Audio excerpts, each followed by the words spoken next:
Bismillahirrahmanirrahim. Muhammad. Assalamualaikum warahmatullahi wabarakatuh. Bapak Ibu kelas Cilangrang dan Pacet. Pada kesempatan kali ini saya akan menjelaskan materi lanjutan ya yang kemarin sempat tertunda. Di studi kelayakan bisnis untuk materinya sendiri adalah masih lanjutan dari materi sebelumnya gitu. Kalau kemarin kita mempelajari mengenai analisis aspek hukum, analisis aspek pasar dan juga analisis aspek pemasaran gitu ya, ketiga aspek ini. Yang kemarin itu baru membahas lebih kepada review ya, sedikit mengenai ketiga aspek ini yang pernah sama-sama Bapak Ibu pelajari di mata kuliah sebelumnya. Kemudian juga sekilas mengenai pentingnya gitu ketiga aspek ini dalam laporan studi kelayakan bisnis. Nah, untuk kesempatan kali ini itu adalah lebih kepada penilaian analisa aspek hukum, pasar dan pemasaran. Kalau kemarin yang mengenai review materi dan juga pentingnya gitu ya ketiga aspek tadi gitu. Nah, sekarang lebih kepada penilaian analisanya, aspek hukum, pasar dan pemasaran. Apa yang harus dinilai gitu dan apa yang nantinya akan diinformasikan dalam laporan studi kelayakan bisnis. Oke, ini review sedikit ya. Dalam studi kelayakan bisnis, tiga aspek penting yang harus dianalisa secara mendalam itu adalah aspek hukum, aspek pasar, aspek pemasaran. Setelah ini lolos gitu ya, dinilai atau dianalisa, baru kita akan lanjutkan untuk menganalisa aspek SKB yang lainnya. Nah, aspek hukum menilai apakah rencana usaha memiliki dasar hukum yang kuat, memenuhi peraturan perundangan, apakah bebas dari potensi masalah hukum gitu. Nah, kemudian kalau di aspek pasar itu menilai potensi dan peluang pasar serta seberapa besar permintaan terhadap produk atau jasa yang ditawarkan, yang akan kita tawarkan ya. Kemudian berikutnya di aspek pemasaran menilai apakah strategi pemasaran yang dirancang mampu menjangkau konsumen secara efektif dan mengamankan posisi pasar. Jadi kenapa ketiga aspek ini bisa dibilang sebagai aspek dasar ya. Nah, ketiga aspek ini menentukan apakah bisnis dapat dijalankan secara sah, ini aspek hukum ya. Kemudian bisa diterima pasar, aspek pasar ya. Dan kemudian mampu bersaing secara efektif. Ini aspek pemasarannya. Analisa dilakukan secara sistematis dengan memberikan skor atau kualifikasi kelayakan untuk masing-masing aspek. Namanya juga penilaian ya, berarti kita harus memberikan skor gitu supaya bisa menentukan nilainya berapa, kemudian dengan nilai tersebut apakah layak ataukah tidak gitu untuk diimplementasikan dalam sebuah bisnis yang nyata. Nah, ini penilaian aspek hukum. Tujuannya memastikan bisnis sah secara hukum dan tidak beresiko melanggar regulasi. Kita kan orang manajemen ya, jadi orang manajemen itu harus salah satunya matang dalam hal perencanaan, nggak main langsung aja gitu jebret-jebret, tapi ada perencanaan terlebih dahulu, dan itu merupakan proses dalam mengimplementasikan ilmu manajemen. Dalam hal ini SKB juga bagian dari manajemen ya, lebih kepada perencanaan dan juga antisipasi resiko kedepannya akan seperti apa. Ini jadi yang dinilainya itu adalah legalitas badan usaha. Ya, apakah bisnis sudah memiliki bentuk hukum,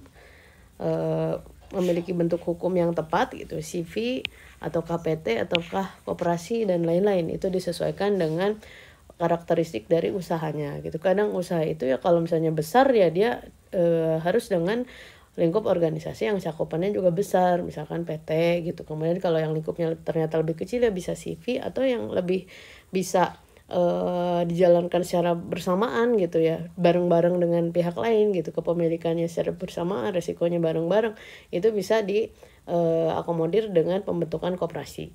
Nah, apakah sudah terdaftar dan memiliki dokumen resmi? Nah, akta pendirian, NPWP, NIB, SIUP, TDP, OSS. Disesuaikan juga dengan jenis usahanya, tapi ini yang standar harus ada ya. Kemudian masalah perizinan dan regulasi sektor. Apakah jenis usaha ini memerlukan izin khusus? Contoh kalau di makanan dan skincare kecantikan gitu, dan itu harus pakai BPOM ya. Untuk makanan izin edar, sertifikasi halal juga perlu. Apalagi kita di Indonesia, tapi lebih kepada makanan ya. Kalau pakaian mungkin tidak terlalu dibutuhkan gitu, paling di bahan aja. Kemudian izin lingkungan, ada IMB dan sebagainya, ada nggak nih? Kemudian apakah semua izin sudah atau dapat diperoleh dengan mudah? Ini juga kan harus dipertimbangkan. Nah, kemudian masalah perjanjian dan hak hukum. Apakah ada kontrak kerjasama, sewa atau lisensi yang sah dan mengikat dengan pihak lain gitu ya. Kemudian apakah merek dagang, logo dan produk sudah dilindungi HKI gitu, hak kekayaan intelektual. Dan di kepatuhan terhadap hukum, ketenagakerjaan, pajak dan lingkungan ini juga termasuk aspek hukum ya. Kalau misalkan usahanya memang cakupannya menengah bawah ke menengah gitu atau menengah ke atas, apalagi kan itu sudah melibatkan tenaga kerja ya. Berarti yang dipertimbangkan di sini apakah sistem kerjanya sudah sesuai dengan Undang-Undang Ketenagakerjaan. Kemudian bagaimana nanti pajak dan pelaporan keuangannya, apakah sudah sesuai dengan peraturan gitu, apakah bisa menyesuaikan dengan peraturan, memenuhi peraturan yang berlaku gitu.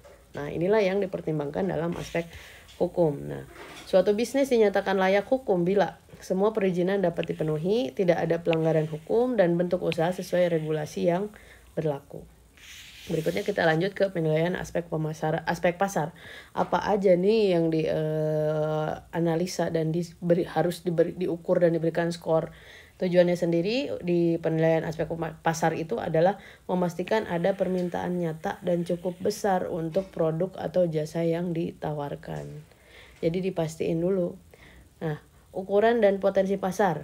Seberapa besar sih pasar saat ini dan peluang pertumbuhannya gitu dari usaha yang akan kita jalankan ya, dan dari usaha yang memang dinilai aspek pasarnya. Kemudian segmentasi, target dan positioning produknya jelas gitu. Kemudian perilaku dan kebutuhan konsumen, ini juga kan harus dianalisa ya. Apakah produk menjawab kebutuhan konsumen? Kemudian bagaimana tren dan preferensi pasar ke depan, diramalkan juga ya. Ini ketahanan output produksi kita tuh apakah akan sesuai dengan tren gitu, preferensi pasar ke depan gitu. Kemudian berikutnya analis pesaing atau kompetitor. Siapa pesaing utama dan bagaimana posisi produk dibandingkan mereka? Kompetitor kita siapa aja gitu, yang terdekat, mungkin dalam radius 10 km ini ada kompetitor perusahaan A, B, C misalkan ya. Kemudian kelebihan kita dibanding mereka tuh apa, atau kekurangan kita dibandingkan dengan output mereka tuh apa gitu kan. Itu harus diukur juga ya supaya bisa memahami potensi usaha kita sendiri. Kemudian adakah unique selling point atau USP yang membedakan bisnis ini. Nah, ini include dengan tadi yang saya jelaskan ya. Dan berikutnya peluang dan ancaman eksternal, analisis SWOT yang lebih ke eksternal ya. Walau internal juga penting ya, tapi ini yang eksternal. Apakah ancaman pasar misalnya perubahan tren, kebijakan dan teknologi bisa diatasi gitu. Nah, jadi di laporan SKP juga harus ada antisipasi risiko ya. Nah, suatu bisnis dinyatakan layak hukum. Ini bukan hukum ya. Ini bukan hukum, tapi layak pasar ya. Dinyatakan layak aspek pasarnya bila pasar cukup luas, kebutuhannya jelas, produk mampu bersaing serta bertahan menghadapi perubahan pasar. Berikutnya beralih ke aspek pemasaran. Nah, tujuannya adalah kita ganti dulu nih. Ini juga salah ya, bukan hukum. Mohon maaf karena ini sama gitu ya, cuman isinya aja yang berbeda. Cuman kalau di sini berarti layak aspek pemasarannya. Oke. Nah, tujuan dari penilaian aspek pemasarannya itu adalah memastikan strategi pemasaran mampu menjangkau dan meyakinkan target pasar. Nah, strategi bauran pemasaran yang atau kita kenal sebagai marketing mix ya, yang 7P itu product, price, kemudian place, promotion, people, process, physical evidence. Nah, ini nggak usah dijelaskan lagi ya. Yang jelas di aspek pemasaran ini tuh dianalisa dan dinilai juga ya. Nah, di produk, kualitas, keunikan, varian, kemasan, kemudian price, strategi harga kompetitif, dan apakah udah sesuai dengan nilai produknya, place-nya, saluran distribusi efektif, mau dengan online atau offline gitu kan. Kemudian promotion, media promosi yang tepat sasaran, people-nya, aspek SDM yang mengelola layanan pelanggan, proses, alur pelayanan dan transaksinya itu lancar. Kemudian physical evidence, bukti nyata keandalan produk seperti review, testimoni, sertifikasi ini disertakan dalam lampiran aspek penilaian dan juga aspek-aspek yang memang dinilai di aspek pemasaran. Efisiensi biaya pemasaran ya. Apakah biaya ini dulu, perencanaan penjualan, target volume penjualan dan proyeksi pendapatannya realistis, ini juga dinilai. Kemudian strategi membangun loyalitas pelanggan. Nah, kemudian di efisiensi biaya pemasaran, itu yang dianalisa adalah apakah biaya promosi sepadan dengan potensi penjualan. Karena promosi itu untuk produk tertentu ya emang membutuhkan biaya yang besar untuk promosi ya.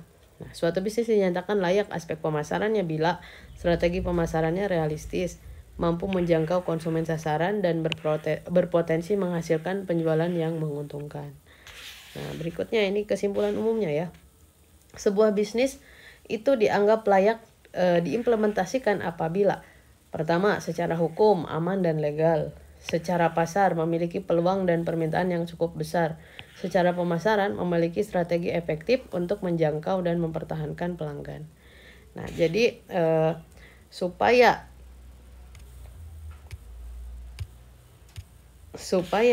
penilaian aspek hukum pasar dan pemasaran itu bisa lebih objektif dan terukur, biasanya laporan studi kelayakan bisnis itu menggunakan pendekatan kuantitatif berupa scoring dan pembobotan untuk setiap indikator.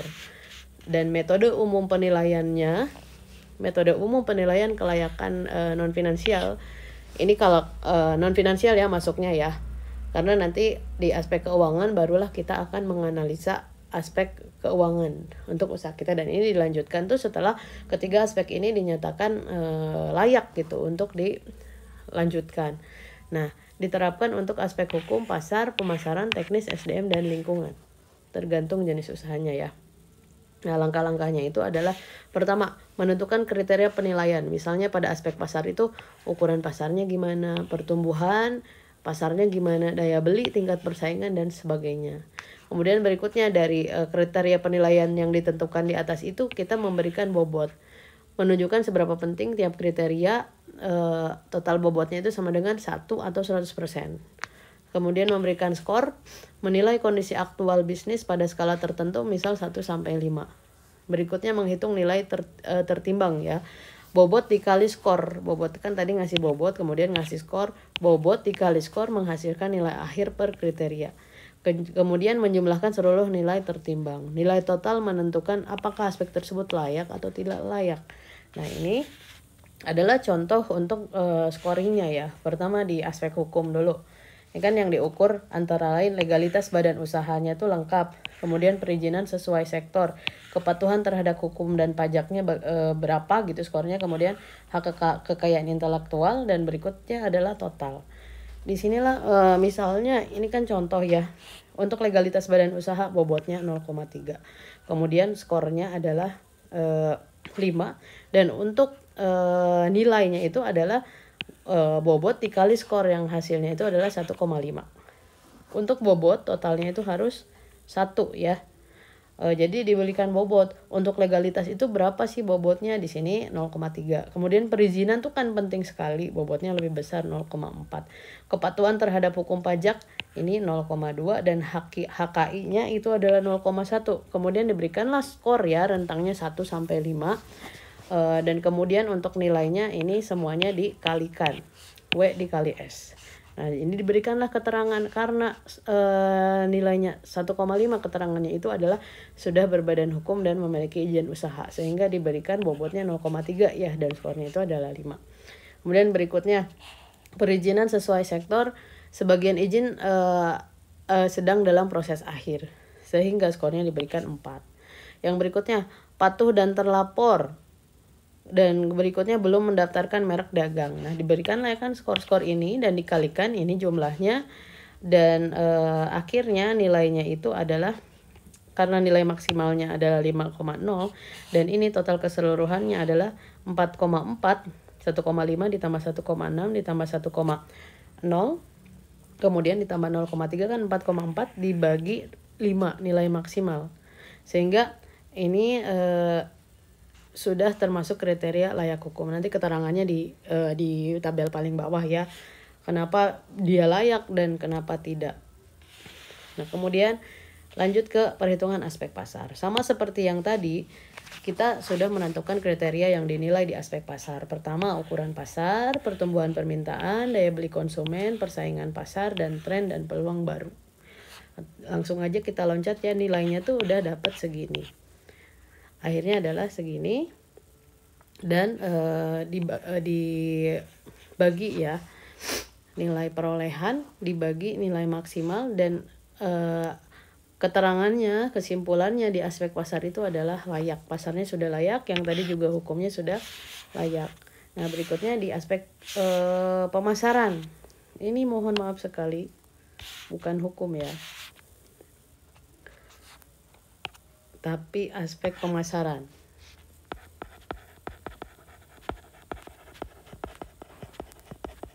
Oke.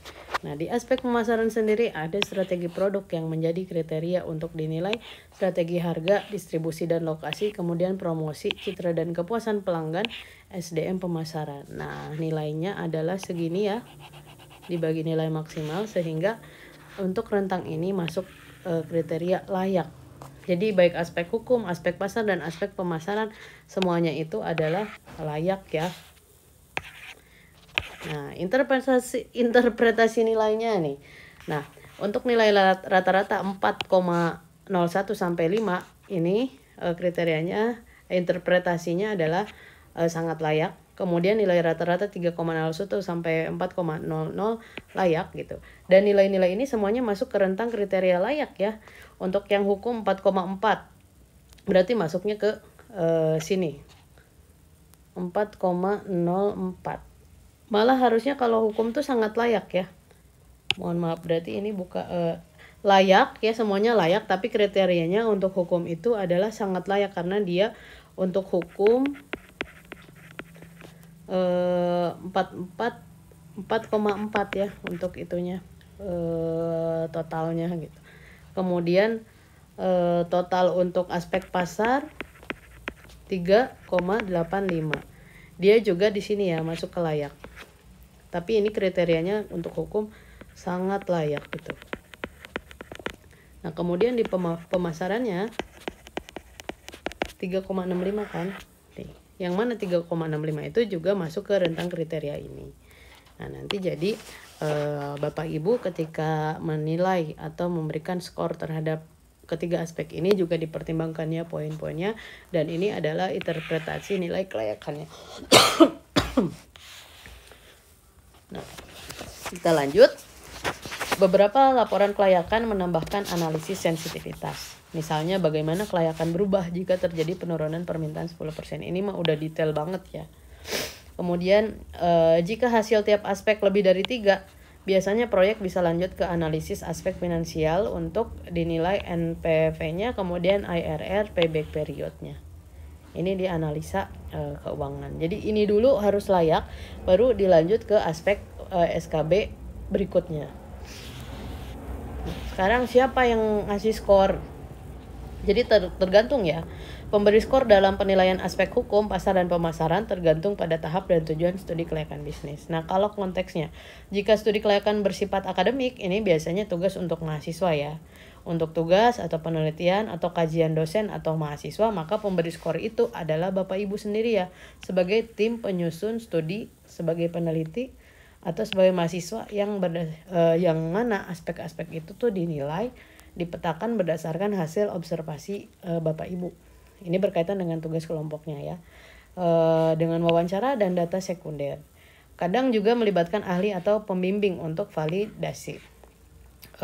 Untuk validasi boleh konsultasi tetap dengan dosen pengampu, atau misalkan Bapak Ibu punya kenalan yang bisa menilai laporan studi kelayakan bisnis, itu juga boleh dimintakan bantuan.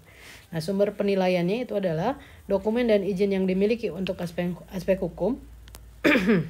Kemudian hasil survei pasar, wawancara pelanggan atau data dari BPS untuk aspek pasar. Kemudian data strategi promosi, rencana pemasaran, dan evaluasi kinerja marketing untuk aspek pemasaran. Nah, jadi lebih enak kalau misalkan melakukan tugas ini tuh dari usaha yang sudah berjalan gitu. Maksudnya pengurusannya belum terlalu serius gitu sampai ke aspek hukumnya udah beres dan lain, tapi ini kita belajar untuk menganalisa aspek kelayakan. Jadi kalau usahanya sudah berjalan untuk pengumpulan data juga itu bisa lebih mudah. Jadi barangkali di setiap kelompok ada bapak ibu yang memang sudah terjun melakukan kegiatan usaha. Nah, dimulai dari situ aja. Tujuannya adalah menghasilkan analisis objektif berbasis data, bukan sekedar opini pribadi. Jadi untuk menilai misalkan bapak ibu mungkin sudah menjalankan suatu usaha, misal ada pertanyaan gimana potensi usahanya. Jadi jawabannya tuh nggak ya ginilah jalan, kadang naik kadang turun. Pasarnya gimana pak, misalkan ya pasarnya gini, adalah kompetitornya. Jadi lebih detail, ada unsur yang dinilai dan itu membutuhkan data. Jadi untuk apa saja yang harus dinilai di masing-masing aspek itu tadi sudah dijelaskan di slide sebelumnya. Nah sekarang jika studi kelayakan bersifat praktis untuk perusahaan atau investor, maka pemberi skornya itu adalah tim ahli lintas bidang, karena yang dinilai itu kan masing-masing aspek beda ya. Ada aspek hukum, ada yang aspek pemasaran, kemudian AMDAL juga ada, kemudian aspek keuangan, bisa aja jadi lintas bidang gitu. Jadi ketika kita mau membuat laporan SKB, misalnya laporan modalnya tuh lumayan besar gitu, sehingga kita bisa lebih serius lagi dalam menyusun SKB, dan tim penyusunnya itu masing-masing aspek itu kita menggayat ahli lintas bidang. Ketika kita mengukur analisa aspek hukum, kita libatkan orang yang paham hukum. Ketika kita menganalisa aspek pasar, kita menggayat orang yang paham marketing dan pemasaran dan marketing ya, itu masuknya, dan seterusnya gitu. Jadi kemudian konsultan pasar nih, marketing, researcher menilai potensi pasar, tim manajemen internal atau konsultan bisnis juga ini bisa diberikan tugas ya, tolong buatkan laporan studi kelayakan bisnis. Ini misalkan untuk usaha yang sifatnya ekspansi ya, mau mengembangkan usaha di samping usaha yang sudah berjalan, misal buka outlet baru dan lain-lain. Nah metodenya adalah menggunakan checklist kelayakan dengan bukti pendukung, sama seperti yang tadi ya. Kemudian kadang dilakukan penilaian panel, beberapa ahli memberi skor lalu hasilnya dirata-rata agar lebih objektif. Jadi dari sekian ahli lintas bidang itu mereka berkumpul semua. Jadi langsung didiskusikan pada saat itu, mereka memberikan penilaian secara bersama-sama lalu nilainya dirata-ratakan. Tujuannya itu adalah memastikan keputusan investasi didasarkan pada data valid dan penelitian profesional. Nah, kemudian alternatif praktis jika data terbatas. Bila ini studi awal atau prakelayakan ya, maka skor bisa diberikan oleh tim penyusun berdasarkan kriteria baku. Misal panduan dari BKPM, Bappenas atau Kemenkop UKM. Gunakan bukti kuat, data sekunder, dokumen resmi atau hasil wawancara singkat untuk mendukung alasan di balik skor. Karena kita awal, kemungkinan awal ya. Tapi kalau misalkan Bapak Ibu ada yang usahanya sudah berjalan dan sudah sedikit-sedikit ternyata sudah menerapkan aspek SKB, ya ini bisa lebih mudah lagi untuk dalam melakukan laporan SKB-nya. Jadi kalau kita ya antara ini aja 1 dan 2, tapi kemungkinan sih dengan ini ya. Sehingga pemberi skornya siapa? Tim Bapak Ibu sendiri masing-masing kelompok. Kemudian diputuskan usaha siapa nih yang mau diangkat atau dianalisa aspek kelayakannya. Oke. Nah, contoh penerapan nih, menilai analisa aspek hukum, pasar dan pemasaran KPA Estetik Bandung. Kita ke perhitungan aspek hukum dulu. Waduh, suara saya mudah-mudahan masih kedengaran ya. Nah, kriteria penilaian itu legalitas badan usaha lengkap, akta, NIB, NPWP, izin usaha. Nah, ini keterangannya dokumen legal, lengkap dan terdaftar OSS. Nah, sepertinya kita langsung aja ya. Maka didapatlah nilainya ini segini, segini, segini, dan semuanya tuh layak. Lebih detail lagi ini Bapak Ibu pelajari ya, hanya tinggal dibaca aja. Sebetulnya tanpa saya jelaskan pun insya Allah sangat mudah untuk dipahami ya, karena materinya juga sudah sangat detail. Jadi ini sama dengan yang tadi, ada interpretasi nilai kelayakannya juga. Dan kenapa ini bisa layak? Ya karena nilainya, skornya itu masuk ke dalam kategori ini ya, kategori layak semuanya. Yang aspek hukum 4,05 ini kan, kemudian pasarnya 4,05 dan pemasarannya 3,80. Keterangannya itu kenapa layak ya, seluruh izin terpenuhi, resiko hukum rendah, maka lanjut. Potensi pasar tinggi, kemudian kompetensinya moderat, melanjut gitu kan. Berarti kalau misalkan ada di rentang moderat, sangat mungkin untuk dilanjutkan dan bisa di handle gitu oleh si bisnis ini kalau misalkan bisnisnya benar-benar dijalankan.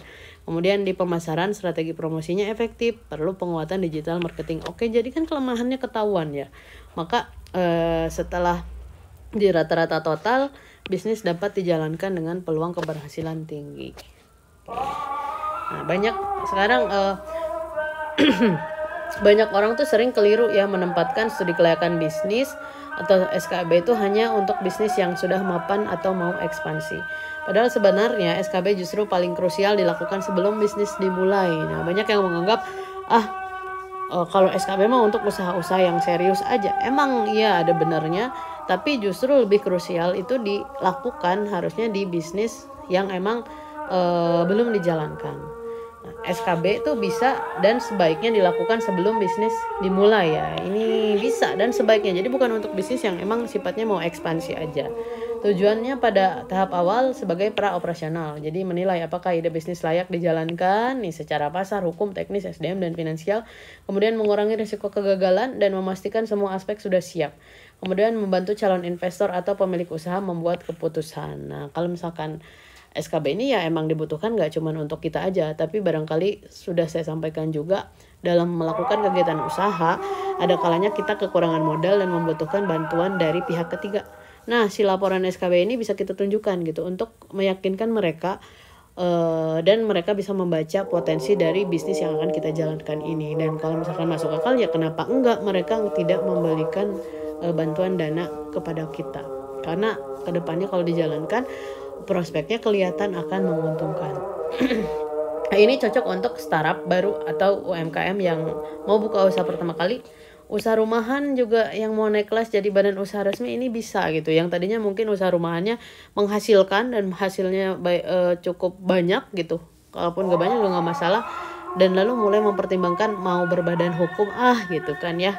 Jadi kan laporan SKB ini juga bisa menjadi dasar apakah benar apakah betul keputusan kita mau mendaftarkan badan hukumnya dengan lingkup usaha yang sekarang kita jalankan itu apakah sudah tepat atau belum. Nah, dengan SKB harusnya bisa dibantu ya kesimpulan itu iya atau tidak. Kemudian proyek sosial bisnis atau sosiopreneur yang butuh pembuktian kelayakan nih kan bisa sangat bermanfaat ya. Misalnya buka kafe sehat di Bandung. Nah, studi kelayakan bisnis dilakukan untuk menilai apakah lokasinya strategis, pasarnya ada, perizinannya mudah, dan modal yang dibutuhkan realistis. Nah, jadi laporan SKB ini juga menunjukkan bahwa usaha kita ini lebih terarah ya. Kadang dalam melakukan kegiatan usaha hanya niat aja, eksekusinya nggak ada, atau hanya niat aja tapi eksekusinya tidak konsisten. Setidaknya dengan adanya studi kelayakan bisnis ada data-data yang kita kumpulkan terkait usaha yang mau kita jalankan, sehingga kita selalu ingat ya ini prospek usaha kita tuh kayak gimana ya. Dan sambil melakukan laporan studi kelayakan bisnis, terutama pada saat mengumpulkan data, kita tuh bisa menilai oh ternyata kelebihan dari usaha kita tuh ini loh, dan kekurangan dari usaha kita tuh ini loh, dan emang usaha kita tuh layak untuk dilanjutkan ke tahap yang lebih serius gitu kan. Lalu beresin aja lah laporan SKB-nya gitu.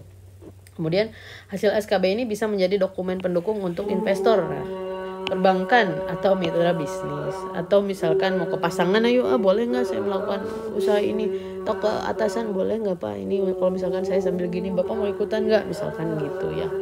Nah, SKB untuk bisnis yang sudah berjalan, ini untuk yang bisnisnya sudah berjalan, ekspansi atau diversifikasi. Tujuannya tuh udah agak berbeda ya. Karena kalau misalkan untuk ekspansi, menilai rencana pengembangan usaha, misalnya buka cabang baru, tambah lini produk, atau masuk ke pasar baru. Kemudian mengukur kelayakan investasi tambahan, perluasan pabrik, pengembangan sistem, atau rebranding dan lain-lain. Fokus analisanya juga untuk kerja historis bisnis. Kemudian tren penjualan ya ini ya, mohon maaf. Kemudian proyeksi dampak ekspansi terhadap keuntungan dan pangsa pasar. Jadi selalu hitung-hitungan dulu di awal. Contoh, sebuah kafe yang sudah punya 2 cabang ingin membuka cabang ketiga di kota lain. Maka SKB digunakan untuk menilai lokasi baru, kapasitas produksi, kebutuhan SDM tambahan, dan resiko operasional. Perbedaan fokus SKB bisnis baru dan bisnis ekspansi. Beberapa aspek yang membedakan ya. Pertama dari tujuan utama. data dasarnya, pendekatan finansial, risiko utama, dan output SKB. Kalau di SKB untuk bisnis baru, maka tujuan utamanya adalah menguji kelayakan ide dan peluang pasar. Data dasarnya itu adalah dari riset pasar, survei, asumsi biaya. Pendekatan finansialnya proyeksi awal dan estimasi modal. Risiko utamanya adalah ketidakpastian permintaan. Output SKB-nya itu adalah keputusan apakah bisnis layak dijalankan. Nah, kemudian SKB untuk bisnis berjalan nih. Tujuan utamanya beda ya dengan SKB yang untuk bisnis baru. Maka di SKB untuk bisnis berjalan atau untuk ekspansi dan diversifikasi, tujuan utamanya adalah menguji kelayakan perluasan usaha. Layak nggak kita tuh mau ngeluasin usaha, apakah sudah layak gitu, apakah udah pantas gitu ya.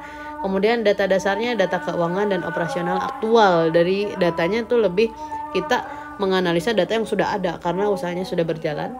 Kemudian pendekatan finansial, analisis tren, tambahan investasi, itu kan juga kalau seiring berjalannya waktu karena seorang pengusaha ini udah ngebadanin ya, maksudnya seluruh tubuhnya sudah menjalankan kegiatan usaha, dia biasanya penilaiannya itu lebih peka tentang apa aja yang harus dinilai dan berapa penilaiannya. Risiko utamanya untuk SKB untuk bisnis berjalan itu adalah risiko beban biaya tambahan. Dan output SKB-nya adalah keputusan apakah ekspansi menguntungkan. Ya kalau menguntungkan kan bisa dibuka beneran gitu ekspansinya gitu, bisa benar-benar diimplementasikan. Tapi kalau misalnya belum memenuhi ya udah sabar dulu gitu. Dan nanti juga akan ada kesimpulannya kenapa nggak dilanjutkan ekspansinya dan kenapa berlanjut. Nah kesimpulannya ya gitu ya, SKB itu sangat bisa bahkan sebaiknya dilakukan untuk bisnis yang baru akan dimulai. Ini sebagai jawaban untuk yang di benaknya ada pertanyaan, emang kenapa SKB itu diajarkan di level S1 ya gitu. Kan SKB itu untuk bisnis yang besar gitu, yang modalnya serius gitu, yang atau bisnis yang mau dilakukan ekspansi gitu. Tapi enggak gitu, SKB itu bisa dilakukan dan bahkan sebaiknya dilakukan untuk bisnis yang baru akan dimulai. Nah untuk bisnis yang sudah berjalan pun ini akan tetap bermanfaat gitu. SKB digunakan kembali bila mau ekspansi, mau diversifikasi atau restrukturisasi. Nah bedanya hanya pada data yang digunakan dan fokus analisanya, tapi struktur laporan tuh tetap sama. Aspek hukum, pasar, pemasaran, teknis, SDM, dan finansial. Ada AMDAL juga, termasuk itu kalau misalkan usahanya emang harus diukur aspek atau dianalisa aspek AMDALnya. Nah sekarang ini kita kan kayaknya agak mirip-mirip ya antara studi kelayakan bisnis sama bisnis plan. Studi kelayakan bisnis, SKB dan bisnis plan itu terlihat mirip, tapi sebenarnya berbeda dari sisi fungsi, kedalaman analisis, dan waktu penggunaannya. SKB itu menjawab apakah bisnis ini layak dijalankan, dan sedangkan bisnis plan menjawab bagaimana cara menjalankannya agar sukses. Nah, jadi ini perbedaan SKB dan bisnis plan, dan nanti kita akan tahu urutannya mana dulu sih, bisnis plan dulu atau SKB dulu. Nah, ini sama ya, kita nilai dari aspeknya dari mulai tujuan utama, kemudian waktu pembuatannya, fokus analisisnya, jenis data, pendekatan, keluaran utama, pengguna utama, dan isi utamanya. Kalau di SKB itu menilai apakah ide bisnis layak dijalankan atau tidak. Nah, kalau bisnis plan menjabarkan strategi pelaksanaan bisnis yang sudah dianggap layak. Kemudian waktu pembuatannya sebelum bisnis dijalankan atau tahap prainvestasi. Nah kemudian setelah ide dinyatakan layak, tahap perencanaan operasional. Jadi sebetulnya antara SKB dan bisnis plan, SKB itu yang lebih dulu dilakukan gitu. Baru dilanjut dengan bisnis plan. Karena SKB itu menjawab pertanyaan apakah bisnis ini layak dijalankan, dan kemudian bisnis plan gimana nih cara menjalankan bisnisnya agar sukses setelah si bisnis itu didapat kesimpulan bahwa bisnis itu layak untuk dijalankan. Kemudian fokus analisisnya kalau di SKB kelayakan dari berbagai aspek, hukum, pasar, teknis, SDM, finansial, lingkungan, strategi, dan lain-lainnya ini tuh ya. Kemudian kalau di bisnis plan langkahnya tuh lebih konkret. Di produknya udah ada, kemudian harga, promosi, struktur organisasi, keuangan, itulah yang dianalisa sebagai fokus utamanya. Kemudian jenis datanya banyak menggunakan data sekunder dan asumsi awal. Tapi kalau di bisnis plan datanya lebih detail, mencantumkan target, jadwal, dan proyeksi real. Nah, pendekatannya analitis dan evaluatif kalau di SKB ya, layak apa enggak gitu. Nah, kalau misalkan di business plan, strategis dan implementatif. Bagaimana menjalankan dan mengembangkan jadi melanjutkan si laporan SKB.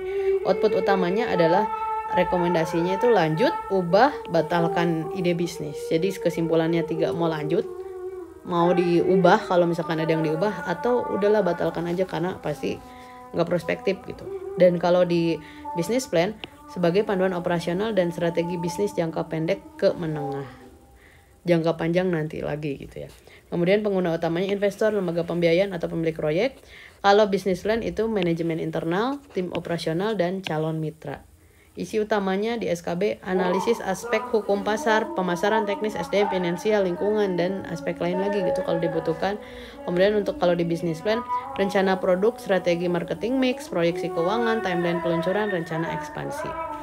Jadi ini juga adalah analogi sederhana yang bisa menggambarkan perbedaan antara SKB dan business plan.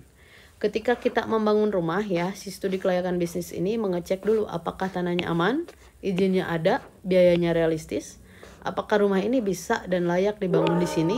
Nah, itu di SKB. Kemudian kalau business plan, setelah ini layak ya, kemudian di business plan menyusun desainnya, anggarannya, dan rencana kerja tukangnya. Bagaimana membangunnya agar sesuai rencana. Jadi ini tuh maraton ya, berlanjut dari SKB baru ke business plan. Nah, kemudian hubungan antara keduanya, ya pertama lakukan SKB dulu ya untuk memastikan ide bisnis layak dijalankan. SKB dulu. Kemudian setelah dinyatakan layak, baru disusun business plan sebagai panduan operasional. Dan berikutnya, kedua dokumen ini tuh saling melengkapi dan sering disatukan dalam proposal investasi lengkap.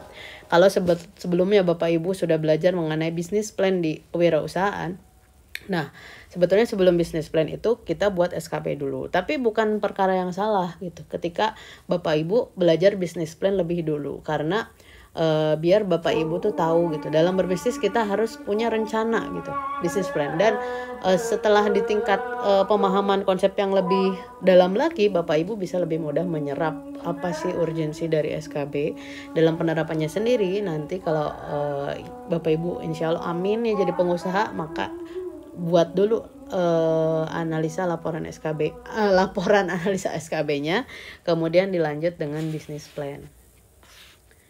Oke, untuk materinya sudah selesai.